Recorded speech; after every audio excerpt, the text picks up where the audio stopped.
فرعون کا لفظ سنتے ہی لوگوں کے ذہن میں یہی آتا ہے کہ یہ وہ بادشاہ تھا جو اپنی دولت اور شان و شوکت کے بعد ظلم کرتا تھا، لیکن فرعون دراصل مصر میں رہنے والے ہر بادشاہ کو کہا جاتا تھا۔ یعنی ہم اردو میں اگر بادشاہ کا لفظ استعمال کرتے ہیں تو وہ اپنی زبان میں بادشاہ کو فرعون کہتے تھے۔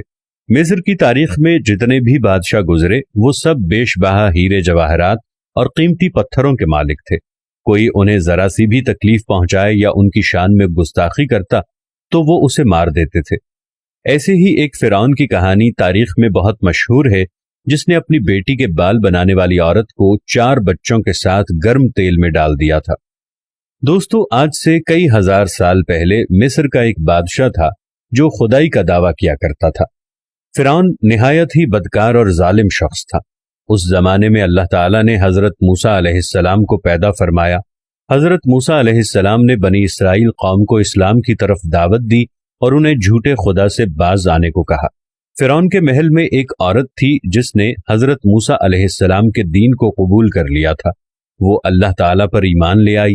اس خاتون کا نام مشاطہ تھا جو کہ فرعون کی باندی تھی۔ فرعون نے اسے اپنی بیٹی کی خدمت کرنے کے لیے اور اہم کاج کے لیے مامور کر رکھا تھا۔ یہ کنیز فرعون کی بیٹی زلیخا کے بال بناتی تھی، ان کو سنوارتی تھی، ان کی دیکھ بھال کرتی تھی۔ ایک دن کنگھی کرتے ہوئے اس کے ہاتھ سے کنگھی گر گئی تو خادمہ نے بے اختیار بسم اللہ کہا، جس پر زلیخا نے کہا کہ یہ تو میرا باپ ہے۔ جس پر خادمہ نے کہا، نہیں، یہ آپ کا نہیں بلکہ ہمارا خدا ہے جس نے آپ کو، ہمیں اور آپ کے بابا کو پیدا کیا۔ جس پر فرعون کی بیٹی نے کہا کہ یہ میں اپنے بابا کو بتاتی ہوں۔ جس پر خادمہ نے کہا، ہاں بے شک۔ اس کے بعد فرعون کے دربار میں خادمہ کی بچوں سمیت حاضری ہوئی۔ فرعون نے کہا کہ کون ہے تیرا رب؟ بتا مجھے ذرا، تو نے کیا کہا میری بیٹی سے؟ خادمہ نے اس وقت بھی کہا کہ مجھے پیدا کرنے والا میرا اللہ ہے جس نے مجھے اور آپ کو بھی پیدا کیا ہے، یہ دنیا بھی اسی کے دم سے ہے۔ اس پر فرعون کو غصہ آ گیا اور اس نے کہا، میں تجھے تیرے بچوں سمیت گرم تیل میں ڈال دوں گا۔ خادمہ چونکہ مسلمان تھی وہ ڈٹی رہی۔ اس نے کہا، بے شک، لیکن میرا خدا میرا اللہ ہی ہے۔ یہ سننے کے بعد فرعون نے اپنے محل کے باہر ایک جگہ پر کھلے عام تیل کی بڑی کڑاہی رکھوائی جس میں تقریباً 80 کلو تیل خوب گرم آگ پر پکوایا تاکہ خوب کھول جائے۔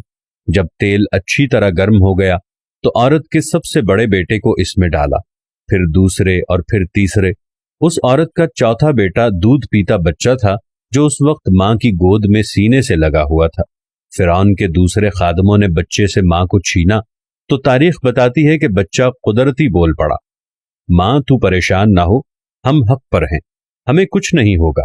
ماں اور درباری خوب حیران ہوئے، لیکن ماں کو قدرتی طور پر یہ اطمینان ہو گیا کہ اللہ کبھی مجھے اکیلا نہیں چھوڑے گا۔ جب چوتھے بیٹے کو بھی آگ میں ڈال دیا گیا تو فرعون نے خادمہ سے کہا، ابھی بھی تیرے پاس وقت ہے، بتا کیا کہتی ہے، کون خدا ہے؟ پھر بھی اس نے کہا کہ اللہ ہی ہے، لیکن ساتھ ہی خادمہ نے کہا، میری ایک آخری خواہش ہے، مجھے لگتا تو نہیں ہے کہ تم میری بات مانو گے۔ فرعون نے کہا، تیرا واقعہ پورا مصر یاد کرے گا، بتا کیا چاہتی ہے؟ اس نے کہا، میں اپنے بچوں سے جدا نہیں ہونا چاہتی ہوں، مرنے کے بعد بھی اپنے بچوں کے ساتھ زندہ رہنا چاہتی ہوں۔ تو مجھے مارنے کے بعد وہاں سامنے ہی میرے بچوں کے ساتھ مجھے دفنا دینا اور میری قبر تیار کر دینا تاکہ میرے بچے مجھ سے بچھڑ نہ جائیں۔ فرعون نے بالکل ایسا ہی کیا، پہلے اس کو تیل میں ڈالا، پھر جب وہ ماں بیٹے خوب جل گئے ان کی راکھ کو ایک قبر میں دفن کر دیا۔ اگر وہ چاہتی تو اپنے معصوم بچوں کو اس جلتے ہوئے تیل میں ڈالنے سے بچا سکتی تھی، اس کے بدلے اس کو محض زبانی ایک کلمہ کفر ہی تو پڑھنا تھا اور بعد میں وہ پھر کلمہ پڑھ لیتی، لیکن جان بچانے کی خاطر بھی وہ یہ کفر نہیں کر سکتی تھی۔ اس خاتون کو یقین تھا کہ اس کے پاس جو کچھ بھی ہے اس کے رب کے پاس اس سے بھی زیادہ ہے۔ اس واقعے کے 2000 سال بعد اس دنیا میں ہمارے پیارے نبی سرکار دو عالم صلی اللہ علیہ وآلہ وسلم تشریف لے آئے۔ جب حضور صلی اللہ علیہ وآلہ وسلم معراج پر گئے اور براق میدان مصر کے قریب پہنچا کہ یکایک جنت کی خوشبو آپ صلی اللہ علیہ وآلہ وسلم کے دماغ میں آئی۔ فرمایا کہ جبرائیل، یہ خوشبو کیسی ہے؟ کیا یہ جنت کی خوشبو ہے؟ حضرت جبرائیل علیہ السلام نے کہا، یا رسول اللہ صلی اللہ علیہ وآلہ وسلم، جنت تو یہاں سے بہت فاصلے پر ہے، لیکن یہ فرعون کی دختر کی کنگھی کرنے والی عورت کی قبر کی خوشبو ہے۔ انہیں جس دن دفن کیا گیا تھا اس دن سے لے کر قیامت والے دن تک یہاں سے خوشبو آتی رہے گی۔ بے شک ہم خوش قسمت ہیں کہ ہمیں بہت آسانی سے یہ دین اور اسلام مل گیا۔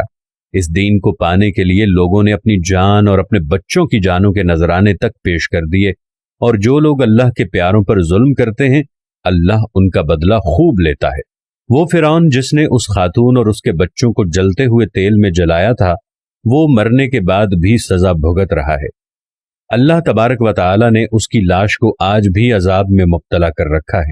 اس کی لاش آج بھی دنیا میں موجود ہے، جس کے عذاب کو دیکھ کر لوگ توبہ کریں اور عبرتناک عذاب سے ڈریں۔